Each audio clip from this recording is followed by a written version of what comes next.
जय श्री कृष्ण दोस्तों। पुराणों में भगवान शिव और माता पार्वती के विवाह के बारे में कई बार उल्लेख किया गया है।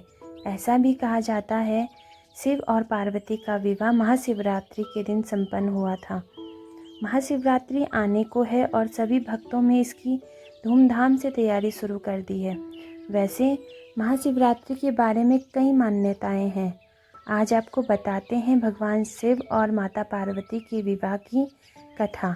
जी हाँ, पुराणों में ऐसा दावा किया गया है कि महाशिवरात्रि के पर्व पर भगवान शिव और माता पार्वती का विवाह हुआ था। तो चलिए आज आपको भी अवगत करवाते हैं इस खूबसूरत कथा से। माता पार्वती भगवान शिव से विवाह करने की इच्छुक थी। सभी देवतागण भी इसी मत में थे कि पर्वत राजकन्या पार्वती का विवाह शिव से होना चाहिए। देवताओं ने गंधर्व को पार्वती की मदद करने के लिए भेजा, लेकिन शिव ने उन्हें अपनी तीसरी आंख से भस्म कर दिया। अब पार्वती ने तो ठान लिया था कि वो विवाह करेंगी तो सिर्फ भोलेनाथ से। शिव को अपना वर बनाने के लिए माता पार्वती ने बहुत कठोर तपस्या शुरू कर दी।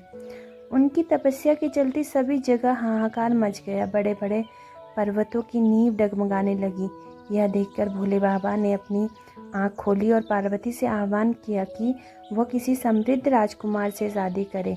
शिव ने इस बात पर भी जोर दिया कि एक तपस्वी के साथ रहना आसान नहीं है, लेकिन माता पार्वती तो अडिग थी। उन्होंने साफ कर दिया कि वो विवाह करेंगी तो भगवान शिव से ही करेंगी। अब पार्वती की यह जिद देखकर भोलेनाथ पिघल गए और उनसे विवाह करने के लिए राजी हो गए। शिव को लगा कि पार्वती उन्हीं की तरह हठी हैं, इसलिए यह जोड़ी अच्छी बनेगी। अब शादी की तैयारी जोरों पर शुरू हो गई, लेकिन समस्या यह थी कि भगवान शिव एक तपस्वी थे और उनके परिवार में कोई सदस्य नहीं था। लेकिन मान्यता यह थी कि एक वर को अपने परिवार के साथ जाकर वधू का हाथ मांगना पड़ता है। अब ऐसी परिस्थिति में भगवान शिव ने अपने साथ डाकिनियाँ, भूत प्रेत और चुड़ैलों को साथ ले जाने का निर्णय किया।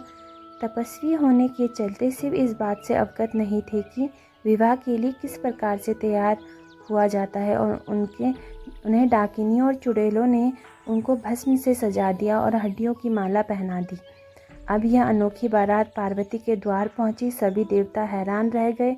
वहां खड़ी महिलाएं भी डरकर भाग गईं। भगवान शिव को इस विचित्र रूप में पार्वती की मां ने स्वीकार नहीं कर पाई और उन्होंने अपनी बेटी का हाथ देने से मना कर दिया। स्थितियां बिगड़ती देख पार्वती ने शिव से प्रार्थना की कि उन्हें रीति रिवाजों के मुताबिक तैयार होकर आएं। शिव ने उनकी प्रार्थना स्वीकार की और सभी देवताओं को आदेश दिया कि वो उनको खूबसूरत रूप से तैयार करें। यह सुन सभी देवता हरकत में आ गए और उन्हें तैयार करने में जुट गए।